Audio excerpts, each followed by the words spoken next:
dia a todos, que a paz do nosso Mestre Jesus possa nos envolver. Queremos também dizer o nosso bom dia também àqueles que mais tarde assistirão à palestra pelo YouTube e os que estiverem ao vivo agora pelo Facebook também. Mais uma manhã, com a graça do nosso Deus, a gente reunido aqui, buscando as reflexões da vida espiritual, para a gente se harmonizar, vamos fazer a leitura do livro Pão Nosso, ditado por Emmanuel Chico Xavier, a lição 24, Filhos Pródigos, baseada no Evangelho de Lucas, capítulo 15, versículo 17, que diz assim: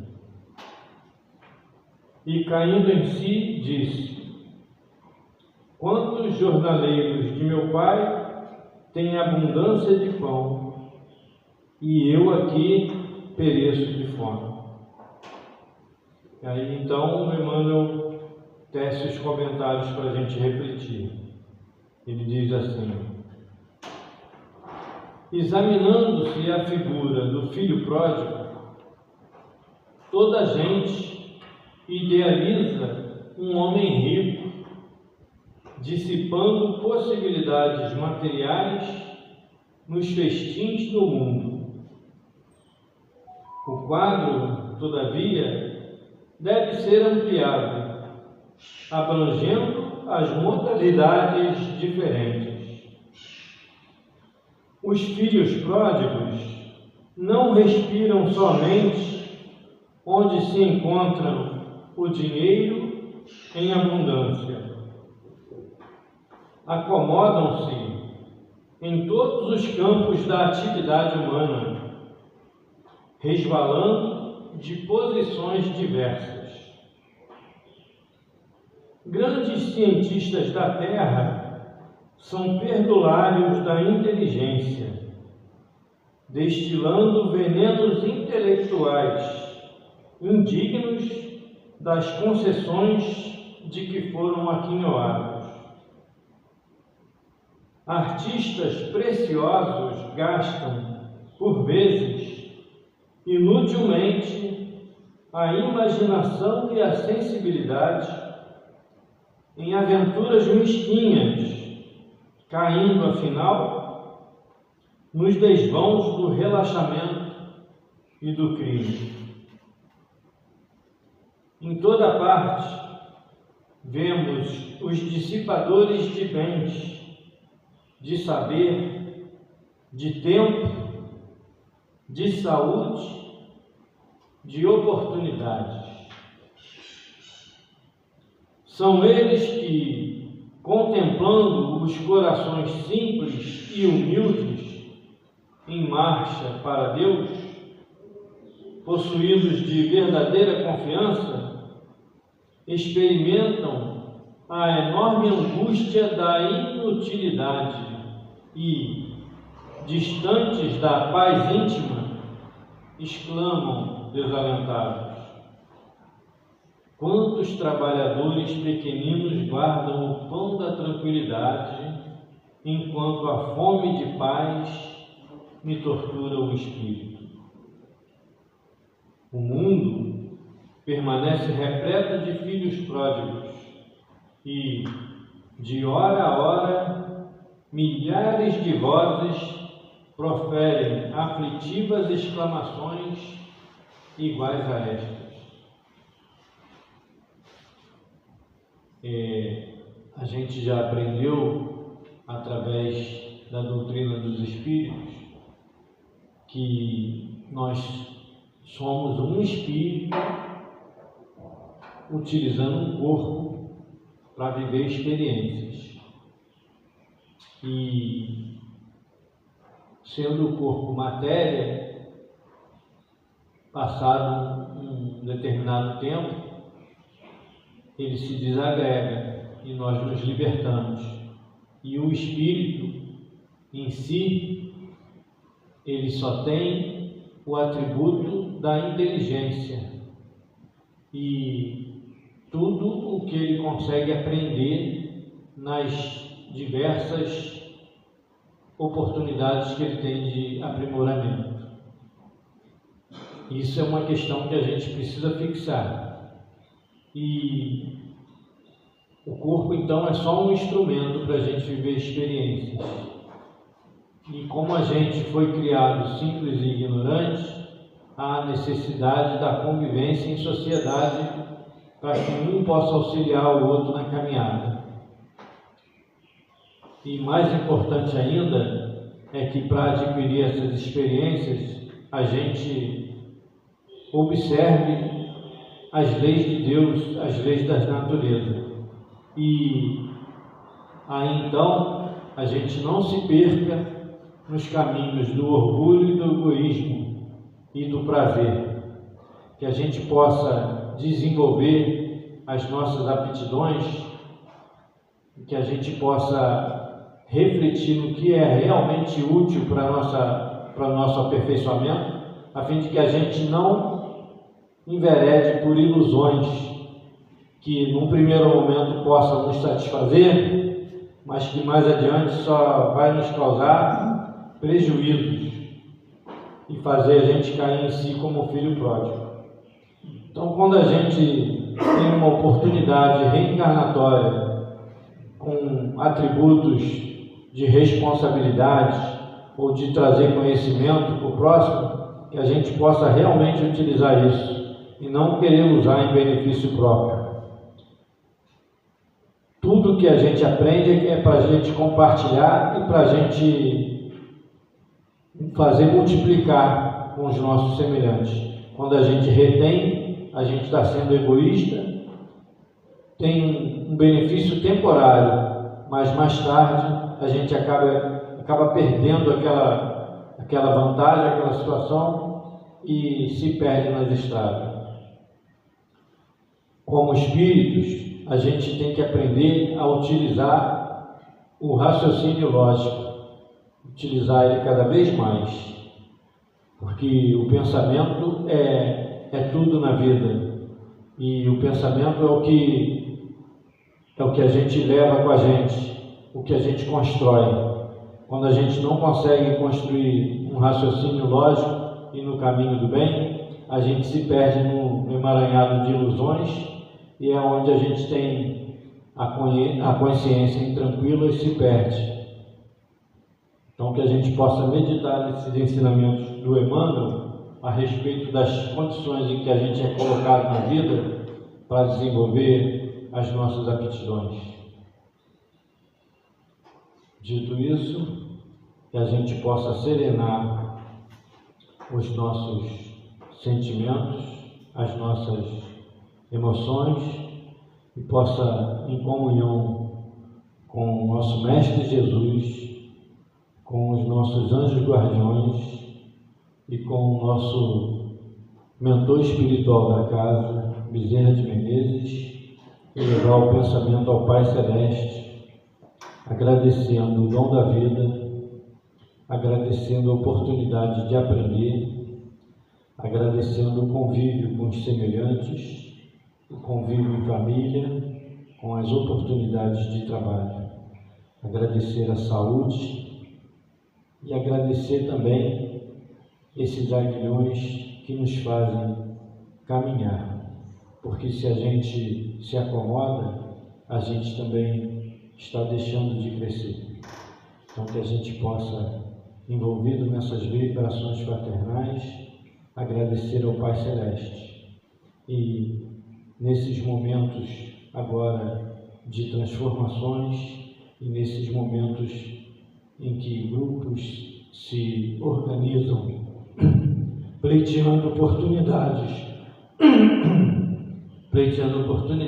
de assumir responsabilidade perante a nossa população, que possamos também rogar ao Pai Celeste que envolva todos esses corações em vibrações de amor e de responsabilidade, para que aqueles que forem agraciados com essa oportunidade possam fazer jus ao cargo que pleiteiam para desenvolver para a nossa coletividade oportunidades melhores de convivência. Abençoe, Senhor Deus, aos nossos governantes, abençoe aqueles que trabalham pelo bem e pelo amor, aos que trabalham na área da saúde, aos que trabalham na área da justiça, Senhor. Que a sua paz e o seu amor possam envolver a todos os corações. Assim, levamos o pensamento a Ti e relembramos a oração do nosso Mestre Jesus. Pai nosso, que estais no céu, santificado seja o vosso santo nome. Venha a nós o seu reino. Seja feita a vossa vontade, assim na terra como no céu. O pão nosso de cada dia, nos dai hoje e sempre, Senhor. Perdoa as nossas ofensas, assim como perdoarmos as ofensas dos nossos irmãos. Não nos deixe cair em tentação. Livra-nos de todo mal, agora e sempre. Assim sendo, a gente passa a palavra ao nosso irmão Flávio Itaboraí, responsável pela palestra dessa manhã. O tema é Reconcilia-te com teu adversário. Seja bem-vindo.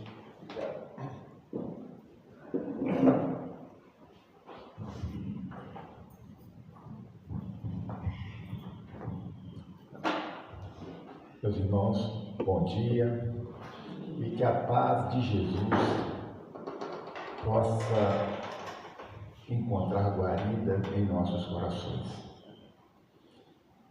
Que possamos também permitir que a espiritualidade maior possa vasculhar os nossos mais íntimos pensamentos, aqueles mais profundos, que sabemos que temos a necessidade de corrigenda, de ajustá-los e fugimos dele.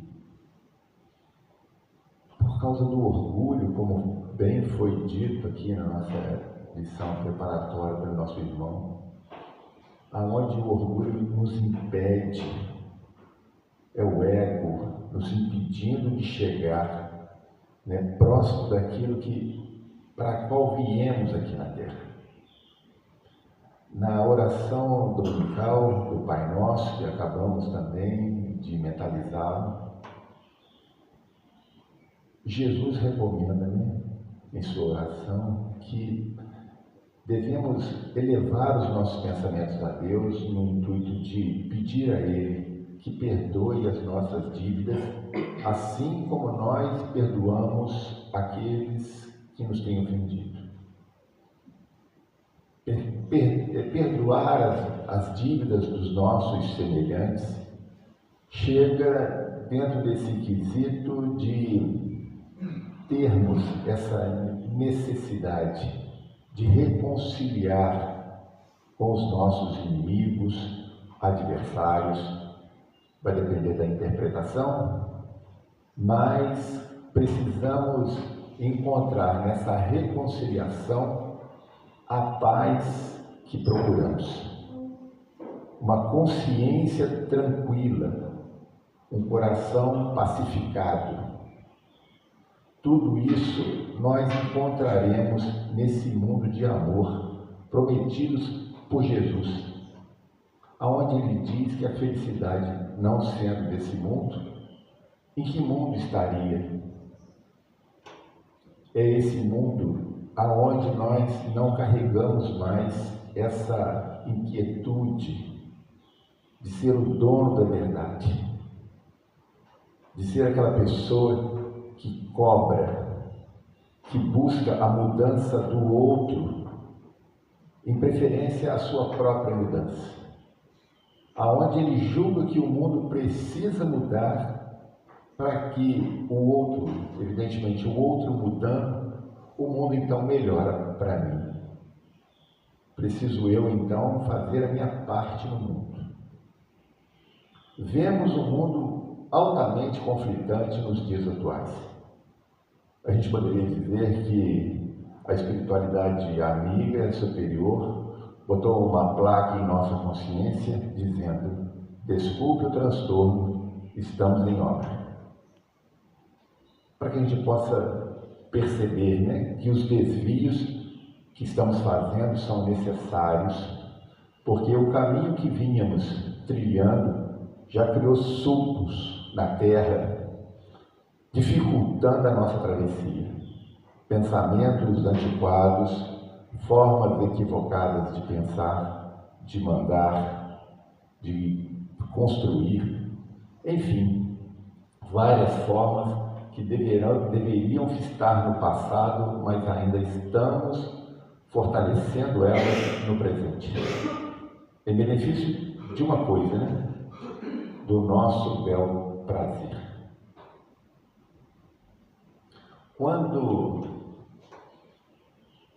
Bartimeu, o cego de Jericó, vendo que Jesus passava, gritou: Mestre, filho de Davi, tende piedade de mim. A multidão em torno de Bartimeu, percebendo que talvez ele pudesse estar incomodando o Senhor, falou: fique quieto, Jesus fala. Mas Bartimeu, com seu coração em desassossego, gritava ainda mais: Mestre, filho de Davi, tende piedade de mim. E Jesus, escutando aquela voz, disse: traga-o a mim. E quando chegou perto de Jesus, Bartimeu, encantado com aquela voz, escutou de Jesus: que queres que eu te faça? Jesus, o homem é cego. Você acha que ele quer uma Coca-Cola? Mas mesmo assim Jesus pergunta: o que queres que eu te faça? E Bartimeu então falou: quero ver. Gente, que frase! Quero ver.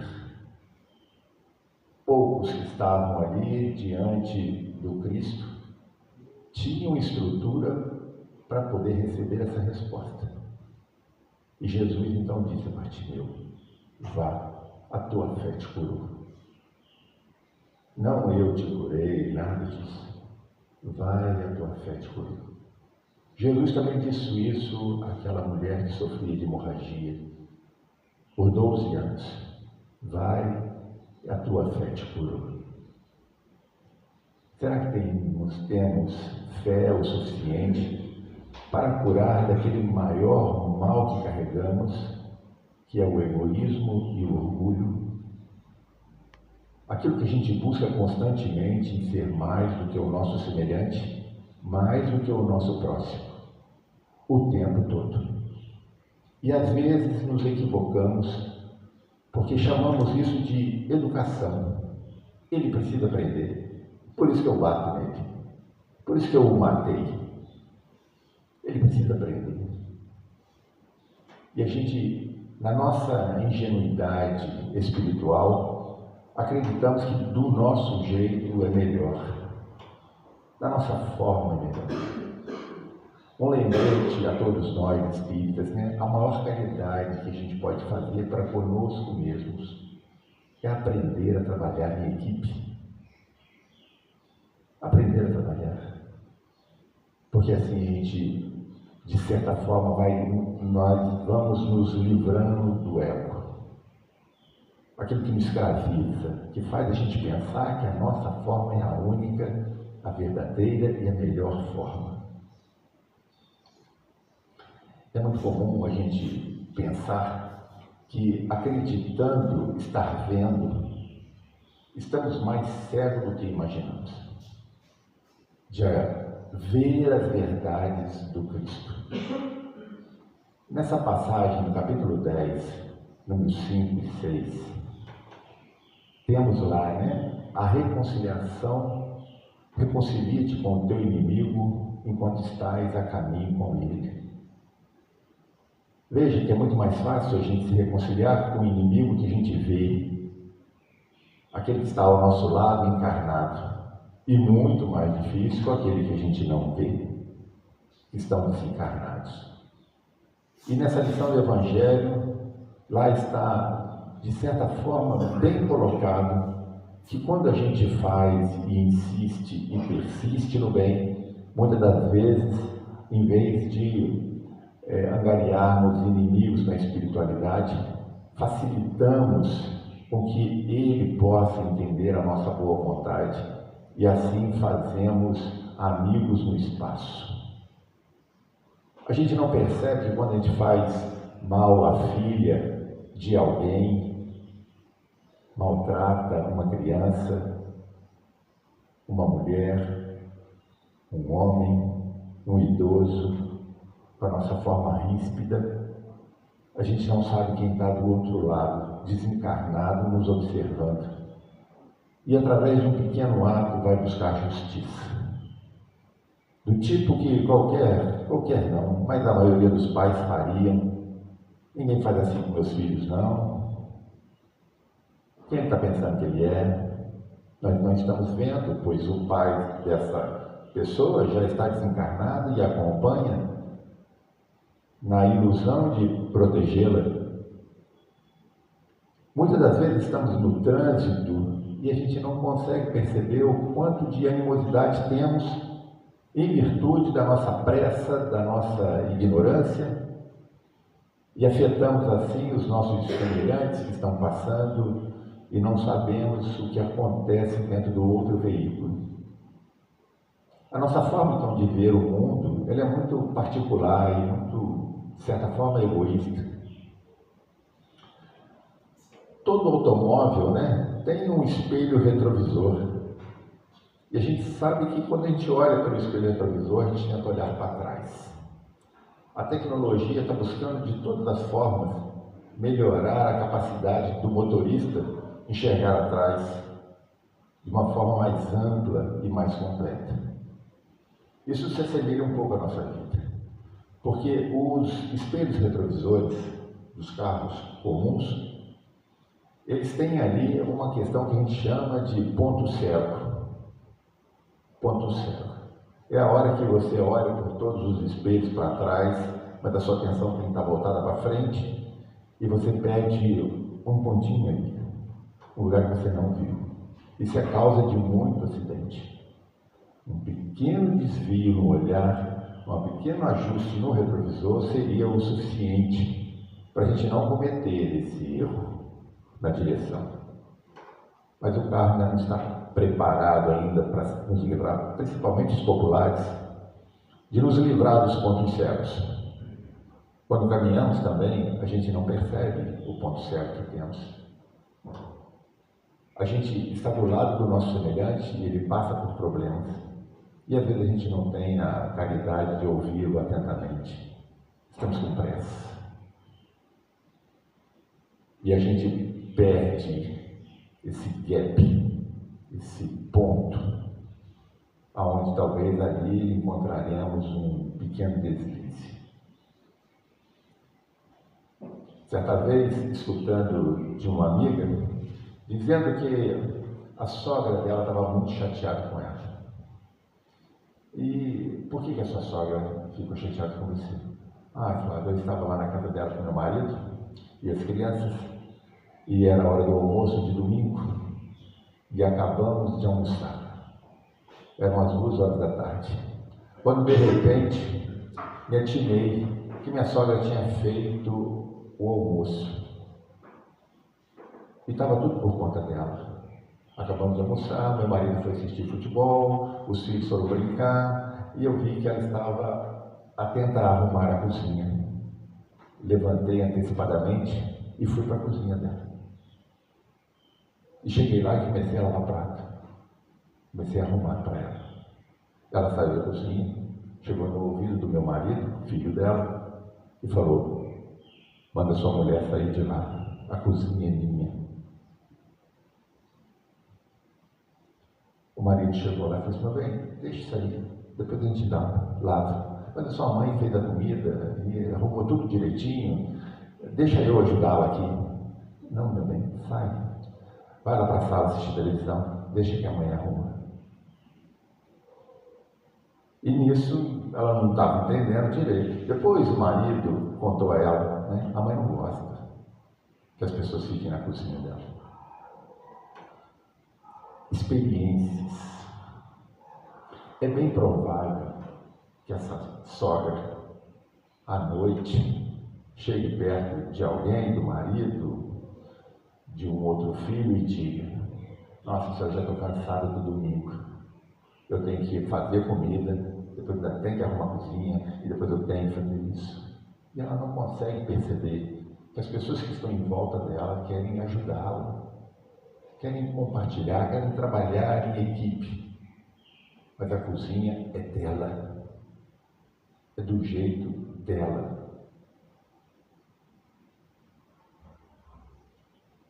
Esse olhar, né, para o comportamento das pessoas gera inquietação. Aí a gente usa essa expressão, né, que é muito comum, né?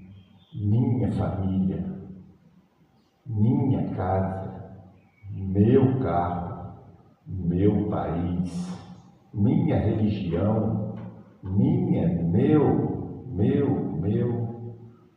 E isso vai aumentando cada vez mais essa intenção que nós temos, né, de agregar a nós, né, coisas materiais.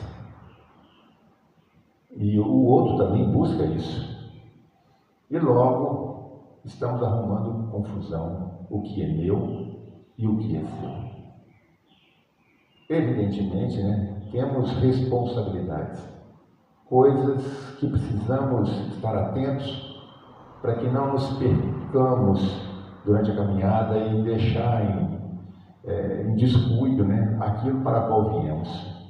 Evidentemente, todos, a maioria de nós aqui, temos a nossa casa, os nossos filhos, nosso marido, nossa esposa, a qual devemos nos afeiçoar por amor e não por posse. Quem tem casa, evidentemente, que não mora de aluguel e mesmo morando, tem que pagar o IPTU. Quer morar, tem que pagar. Tem um preço, um valor. Assim também nas relações humanas. Para a gente se relacionar com alguém, tem um valor, tem um amor a ser colocado dentro dessa relação. Mas cada vez que a gente vê que essas relações vão ficando difíceis, complicadas, porque essa insistência nossa em dizer que isso é meu, isso é meu. Isso é meu, é da melhor maneira que eu deveria estar tratando isso, do meu jeito. A minha família eu educo do meu jeito. No meu trabalho eu faço do meu jeito. E a sociologia, a psicologia e muitos outros, dentro do Ministério do Trabalho, dentro da família, busca normas e padrões para que ocorra menos acidente, menos conflitos. Existe aí um protocolo, uma forma, uma regra, para a gente aprender a viver em sociedade de forma mais ordeira. Né? Aqui no Brasil, a gente está dirigindo, tem um lado da rua que o carro precisa andar. Se a gente andar em qualquer lado, o acidente acontece. E todo mundo sabe disso. Pelo menos quem tem carro, porque aprende isso lá na escola de condutores. É muito comum a gente pensar em coisas também que são universais. O semáforo, por exemplo, né? Eu não sei se vocês sabem, né? Assim, a luz lá de cima, a primeira, que a gente tem o vermelho, o amarelo e o verde. Lá em cima, no semáforo. Que luz é aquela? Né? É padrão para o mundo todo. Lá em cima você pode colocar uma luz roxa, uma luz, sei lá, qualquer luz que você colocar lá na parte de cima, né, do semáforo, é para parar, é o vermelho. Porque pode estar meio rosa, né, o espelho, pode estar meio ofuscado, mas se acendeu a luz de cima, pare. Porque é padrão. No meio é amarelo e embaixo é verde. E o vermelho não está lá à toa, não, porque o vermelho, de certa forma, para algumas pessoas, foi colocado como forma de amor, de eros, né? O vermelho, da roda vermelha para as pessoas. Né? Então, as mulheres que fiquem atentas, recebeu roda vermelha, sinal de perigo. É perigo, né? Não leva para o coração, não. Assim também, né? A maçã vermelha, os animais que têm cores vermelhas, dá sinal de perigo. E a gente costuma também usar essa expressão, né? Fiquei vermelho de ódio. Porque o sangue é vermelho. Sobe para a nossa cabeça e dá esse rubor quando estamos chateados, tristes, com raiva. Triste não, com raiva. E a gente fica vermelho de raiva. A tudo isso, né, a gente vai ver o distanciamento do ser humano, porque a raiva, né, nos afasta os corações humanos. Porque a raiva é justamente o que nós acabamos de falar a respeito do ego, do egoísmo e do orgulho. A raiva ela vem para suprir um sentimento que nós estamos conseguindo dar conta. Uma falta. E a gente fica com raiva, a gente se afasta. E na raiva a gente grita. E quando a gente grita, a gente acaba escutando só a si mesmo. E não escuta mais o outro. Em 2016, se eu não me engano, foi quando morreu o cantor e o compositor Vanderly. Vanderly era um cantor de Belo Horizonte, de música MPB, né? Para quem gosta do estilo, né? E Vanderly então desencarnou nesse ano, aos 50 anos de idade. Mas deixou algumas músicas muito interessantes que fazem a gente refletir. E uma delas, com o título Um Lugar Onde Deus Possa Me Ouvir. A letra dessa música é muito interessante, porque ele vai dizer que ele busca um lugar onde Deus possa ouvir. Porque ele fala com as pessoas e as pessoas não escutam. Então ele vai falar com Deus, mas tem tanto barulho que parece que Deus também não vai ouvi-lo. E nessa mesma letra dessa música, né, ele fala dos amigos dele. Ele diz que os amigos dele são amigos de ninguém. Porque assim, de certa forma, estamos nos relacionando uns com os outros. Os meus amigos são amigos de ninguém. Que a maioria dos nossos amigos estão no Instagram, que a gente nem conhece. E a gente começa então a usar dos amigos das redes sociais. Eu tenho 2 milhões de seguidores, 1 milhão de seguidores, né, ou coisa parecida, né, que muitos consideram que isso seria o sinal da amizade dele. Mas ele não faz amigos de verdade. Mas quem são os nossos amigos? Os nossos amigos muitas vezes são aqueles que fazem a nossa vontade. E a gente não percebe que isso é um espelho cego, que a gente não está atuando para tornar realmente valoroso o amigo que nós temos. Sabe aquela pessoa que nos empresta um pouquinho de açúcar, uma ferramenta? Sabe, são pessoas assim que convivem conosco diariamente, nos pedindo coisas. Só pedem. E chega uma hora que a gente usa essa expressão, né? Olha, paciência tem limite. Não deveria ter. A nossa paciência deveria ser ilimitada, porque nos beneficia. Nós é que ganhamos com a nossa paciência. Mas rapidamente, a gente cessa a nossa paciência e diz, eu não ajudo mais. Chega de tanta caridade. Chega de fazer as pessoas me fazerem de bobo. Penso, de certa forma, que as nossas atitudes para com os nossos semelhantes, né, elas sempre são equivocadas quando a gente não percebe que o outro, né, tem direitos, assim como também deveres. E no mundo, poderíamos medir, para nos livrarmos desses conflitos, né, o seguinte pensamento, com os 3 tipos de pessoa. Pessoas que roubam do universo. No mundo vivemos isso, pessoas que roubam do universo. Outras pessoas trocam com o universo. Trocam. Eu dou, você me dá, a gente vai trocando com o universo. E outras pessoas doam para o universo. Amit Goswami, um físico quântico, escreveu um livro chamado Universo Autoconsciente. O universo ele vê, ele fala, ele auxilia. O universo está consciente junto com a nossa consciência. E assim, a nossa mente não tem a capacidade de entender essa consciência universal. Não tem. Por que alguém atrasa 5 minutos e perde o voo, como aconteceu agora recentemente, e a pessoa, o avião cai?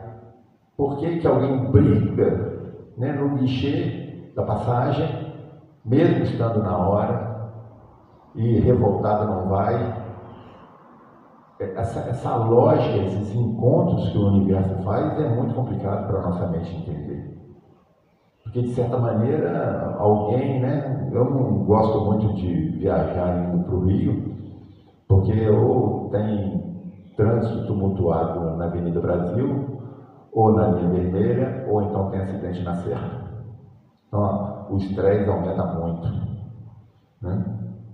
Quem vai para pegar avião no Galeão ou no Santos Dumont, saindo daqui, a probabilidade de você ter que sair muito cedo para perder o voo. Logo, fazer esse entendimento, né? Assim, então, se eu cheguei atrasado, é porque eu não deveria ir. Eu não deveria ir porque o avião vai cair. E o avião não caiu. Aí, nisso, se o avião cair, eu agradeço a quem me impediu. Quem me impediu de viajar. Sou grato àquela pessoa que brigou comigo, que me barrou, que me dificultou a chegada para eu não ir. E se o avião não cai? Não tem agradecimento, tem conflito. Olha o que você me fez, perdeu o voo, perder a prova. Olha o que você fez. Perdi o almoço, perdi a promoção. Né? Todas essas questões que acontecem dentro das nossas relações estão lá, como eu falei, no espelho cérebro retrovisor, no lado cérebro retrovisor. O que seria então, né, roubar do universo? E a gente cria grandes conflitos e arranja inúmeras inimizades com isso. Roubar do universo, gente, seria ultrapassar os nossos limites.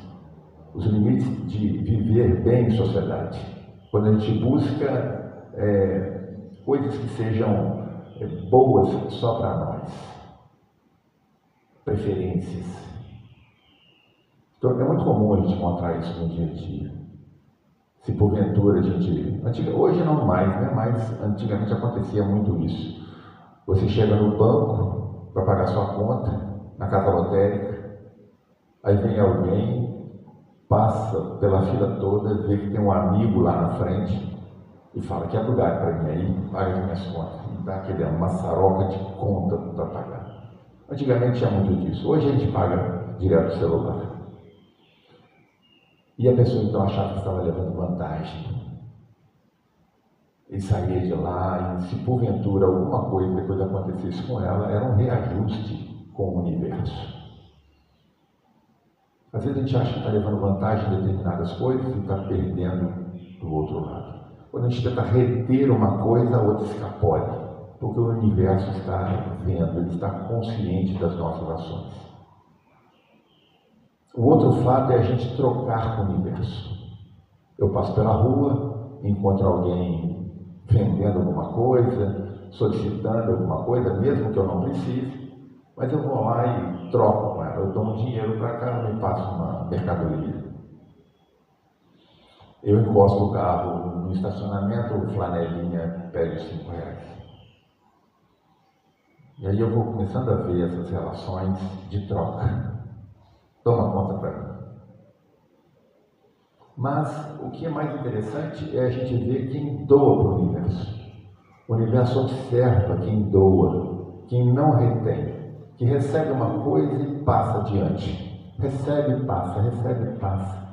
O universo olha para isso e diz: eu não posso deixar faltar para essa pessoa, porque ele colabora, ele trabalha comigo na melhoria do mundo, porque ele não retém. Até porque um dia nós vamos perder o próprio corpo, que não é nosso. Então às vezes a gente fica tentando reter coisas para ser alguém. Isso é interessante porque nós vivemos nesses 3 mundos durante 24 horas. A maioria de nós. Acontece que algumas pessoas ficam mais tempo lá no roubar do universo, buscando vantagens o tempo todo. E o universo sabe disso. Mas é aquele que doa. Aquele que doa muitas das vezes está ajudando aquele a permanecer lá no roubar do universo. O universo sabendo disso, né? E nós precisamos compreender essa passagem, no sentido de que quanto mais eu me desprendo das coisas terrenas, melhor, né? Fica mais fácil a convivência com o meu semelhante. E quanto mais eu me prendo aos bens materiais, mais conflitos eu vou ter. Principalmente com aqueles que roubam do universo.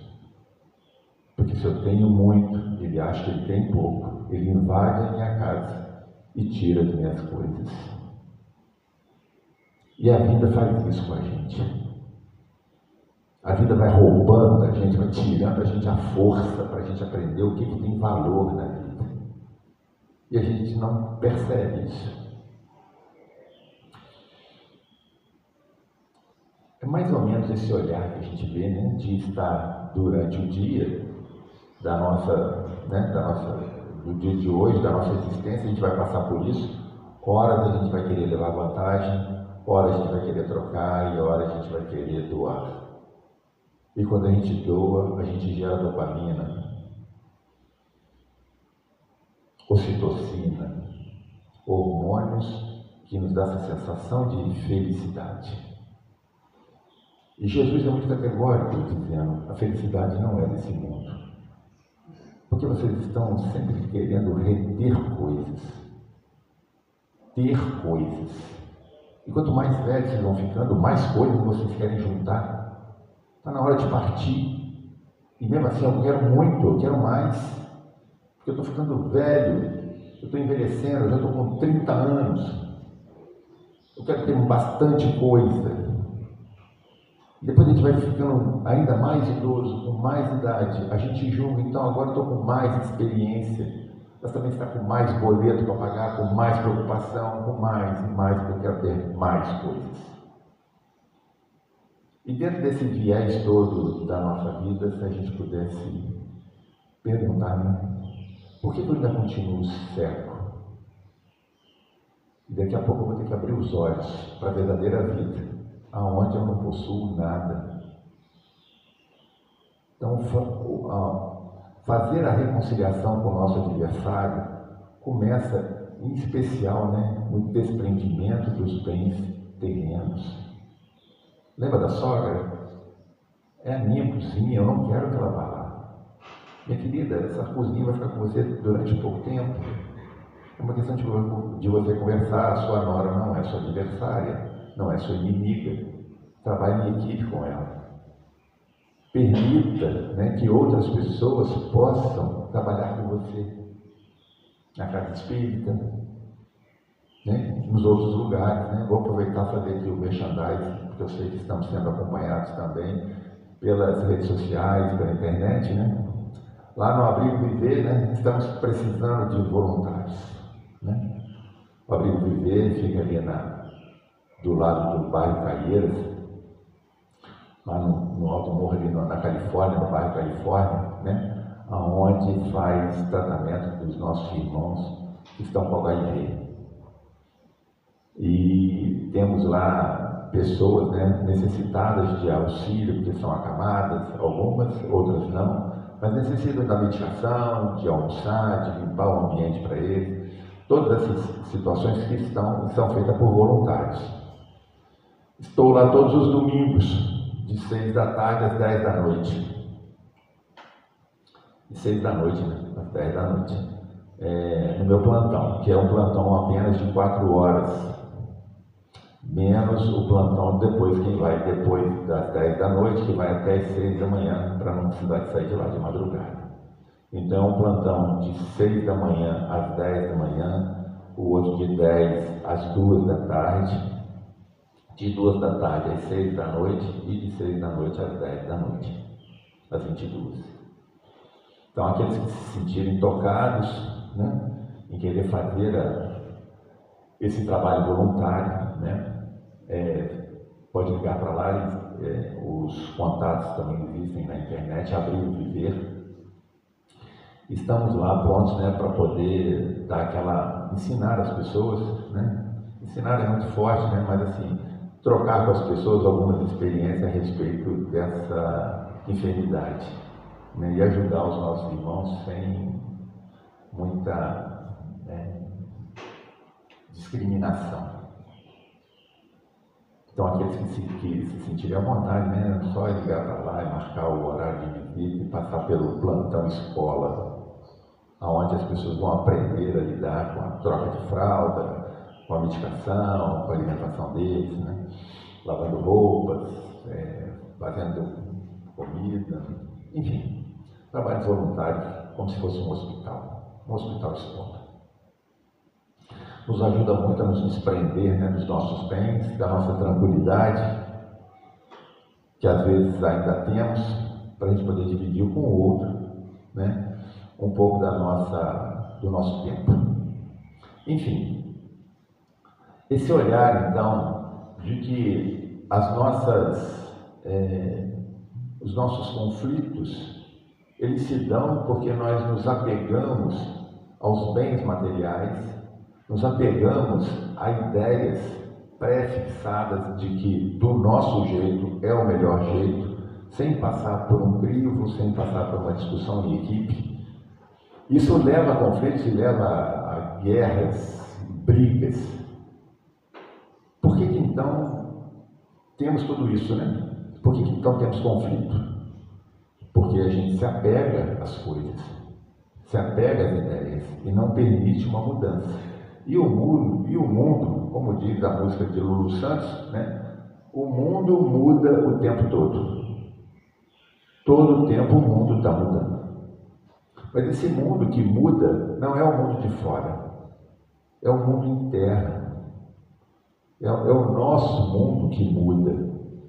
Porque nós passamos pelo tempo e vamos observando essa pequena mudança. Quando não temos esse espelho cego, esse ponto cego, melhor dizendo, do nosso retrovisor.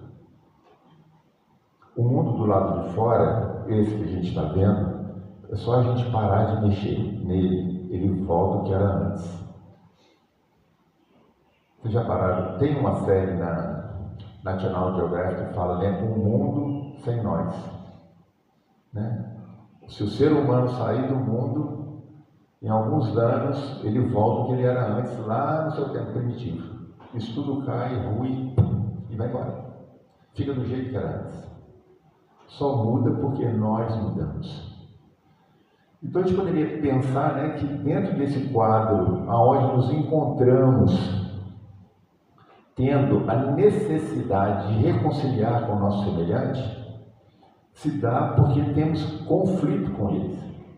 É bem provável que muitos dos que estão nos assistindo, e vocês que estão aqui presentes, já viram isso, né? essa questão que vira e mexe e volta como tema na doutrina espírita. Eu preciso reconciliar com o meu semelhante enquanto eu estou a caminho com ele. Mas a gente poderia parar um pouquinho e pensar, né? Por que eu preciso reconciliar? Por quê? Porque eu criei conflito. Então, o que eu preciso fazer para parar a minha reconciliação? Para que tudo se estabeleça? Parar de gerar conflito com o outro. Porque nessa eu estou, provavelmente, me reconciliando com inimigos do passado. E na minha próxima encarnação, eu vou estar me reconciliando com os inimigos do presente. E na outra, do outro, e do outro, e do outro. Preciso parar de gerar conflito. Mas a gente poderia dizer o quão isso é difícil, porque eu preciso olhar para mim mesmo, sem vergonha de ver quem eu sou, para que eu pudesse entender que existem dois tipos de conflito. Um conflito que é com o outro e um conflito para comigo mesmo. E o conflito, gente, ele é quase que inevitável. Quase que inevitável. Para nós, para o nosso estágio espiritual atual. E por que a gente pode afirmar isso? Porque assim como a sogra mencionada aqui, ela não queria, né, que a nora ajudasse ela na cozinha, porque a cozinha é dela. Mas se a nora não vai, ela fala, poxa vida, também ninguém me ajuda, eu faço a comida e ainda tenho que arrumar a cozinha. E a nora também poderia entrar em conflito e falar assim, eu não vou ajudar a sogra não, porque, nossa, essa semana eu já trabalhei demais, eu já tenho minha casa para arrumar, eu vim para cá justamente para eu descansar. O filho é dela, a casa é a mãe é dele, ele que vai lá arrumar, mais conflito. E assim o filho também, né? Eu não vou ajudar minha mãe não, por que eu tenho que ajudar minha mãe? Eu sempre, ela que me criou desse jeito, o lugar de homem não é na cozinha, logo eu já fico fora dela e vou assistir no futebol. E ele cria os filhos dele do mesmo jeito, os meninos estão brincando para lá e não tem ninguém ajudando a avó. Eles não conseguem trabalhar em equipe. É esse métier que a gente vive. Um conflito, quando não é externo, ele é interno. E isso me impulsiona quando eu me auto-percebo. Quando eu olho para dentro de mim. Como falamos, sem a vergonha de vermos quem nós somos. Imperfeitos. Acontece que os perfeccionistas, né? E fica aqui a dica, né? É um livro chamado A Doença como Caminho. E doença, medicina e espiritualidade. Nesses livros, a gente vai encontrar lá alguns sintomas que nós temos mediante as nossas formas de pensar. Né? Diz lá, né, o médico escritor, que pessoas que são perfeccionistas, elas têm muito enxaqueca.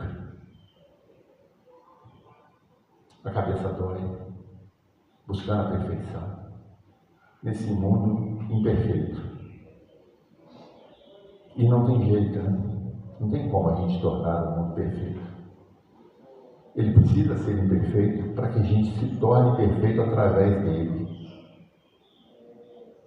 Às vezes, né, eu falo em alguns lugares que nós vamos, de um caso certa vez, que isso aconteceu comigo, mas eu já vi isso em livros também, que parece que é um trocadilho.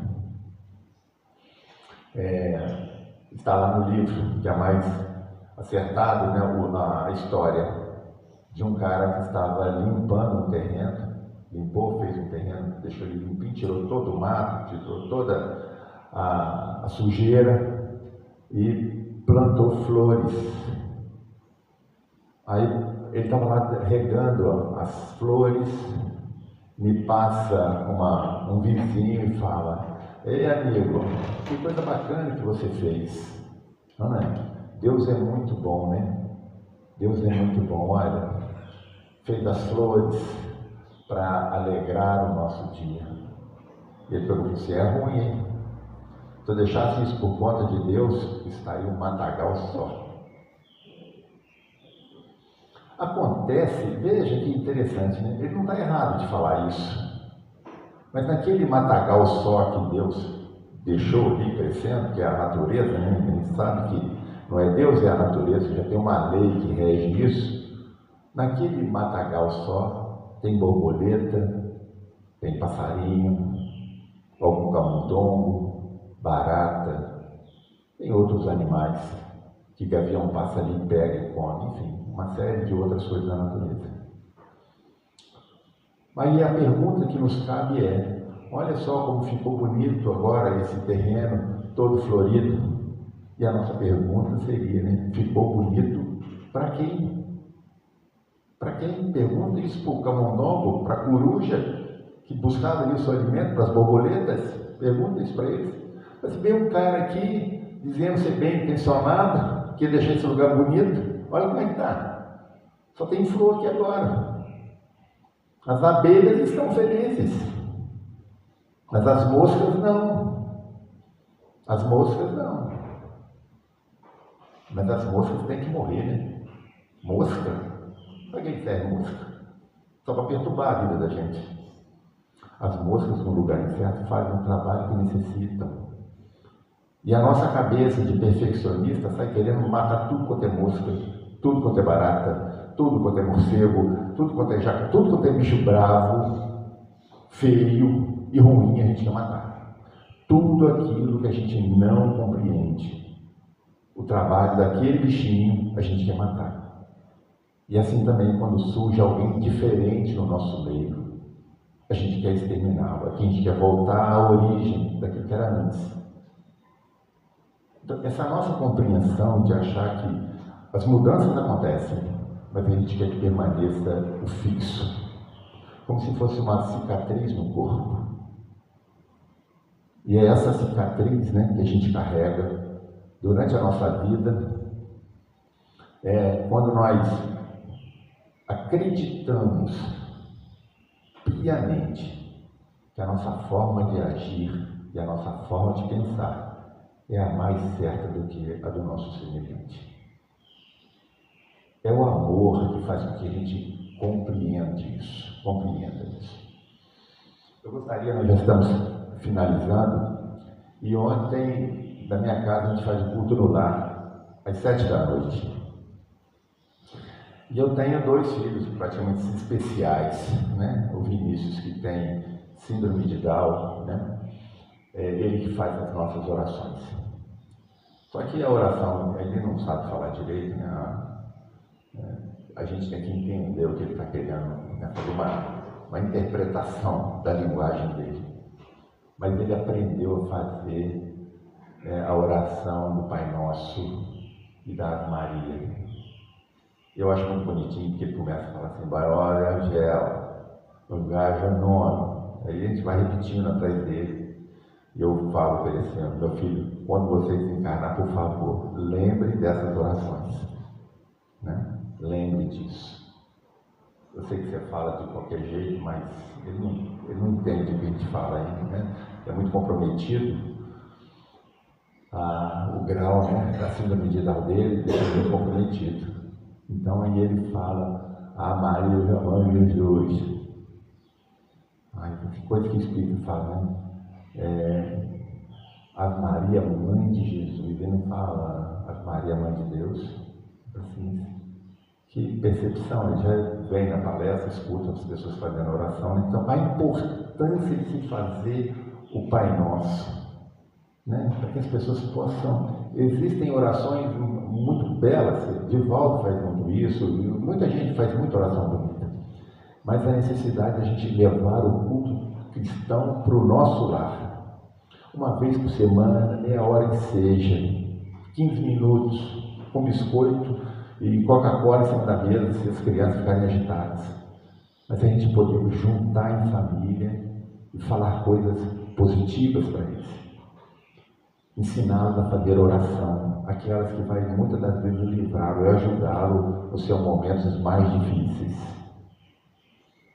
Esse é o nosso papel. É aí que estamos trabalhando para se reconciliar com aqueles ao qual temos uma dívida. E ontem a minha filha leu essa lição que eu gostaria, né, para a gente poder encerrar, que eu achei muito interessante, chamado Respeito Mútuo, do livro Humildade, de Mira Inês, por João Nunes Maia.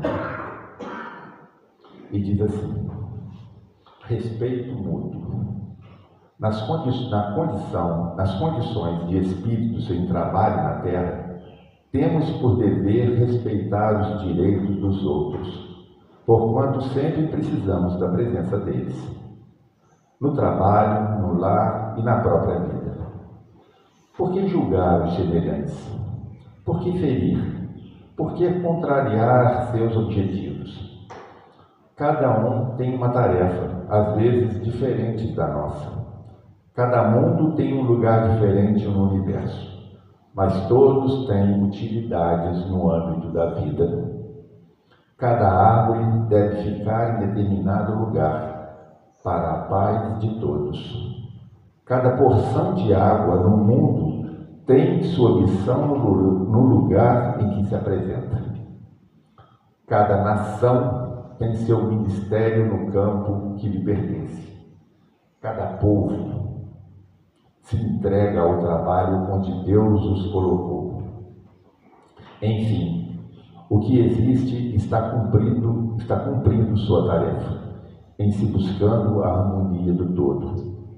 Devemos buscar a luz, mesmo que encontremos problemas, mesmo que deparemos com infortúnios, mesmo subindo calvários, porque é na dor que alcançamos o entendimento. A vida é escola divina, na divina expressão do amor. Se queres paz, ama. Se queres luz, ama. Se queres tranquilidade, ama. Se queres livrar-te do orgulho, ama. Se não queres ser influenciado pelo egoísmo, ama. Porque o amor, na condição que Jesus nos ensinou, é sabedoria. Nesse empenho, fora do amor não há paz, em forma de harmonia na consciência. Miramês. Meus irmãos, queria agradecer a todos vocês pelo empenho, pelo esforço que fizeram, né, nesse domingo, para se levantarem da cama e estarem aqui, né? Alguns dos passistas que vieram a trabalho, a nos reconfortar a alma também, a nos equilibrar o corpo e o peito espiritual, e que nos trabalhos de passe, né, que serão feitos nessa casa, possa ser estendido aos lares que estão nos assistindo ou que nos assistirão, né, que também possam, neste momento em casa, se posicionarem, né, fazendo da sua residência o seu santuário divino, onde eles possam receber a energia que ainda continua no ambiente, que se estenda até os lares daqueles que nos assistem no momento. Que Jesus nos abençoe. Agradeço a casa pelo convite, a paciência de vocês, né, e a todos aqueles, inclusive, né, a Deus nosso Pai, pela oportunidade que nos dá de estar aqui nesta casa hoje. Muito obrigado.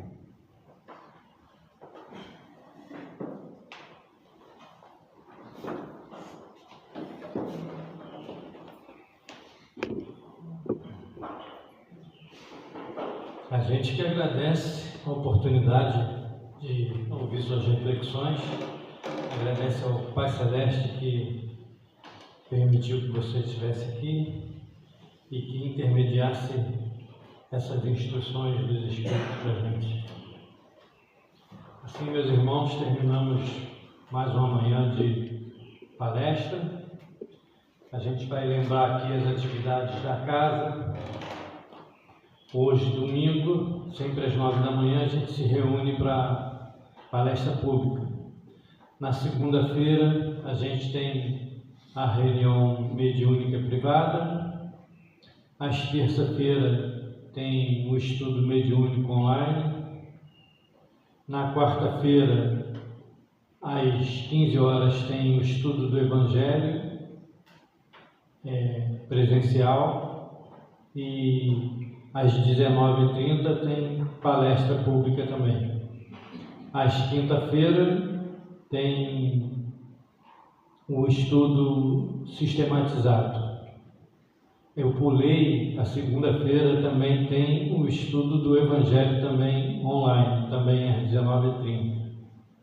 E no sábado tem pela manhã a atividade do sopão e à tarde a evangelização.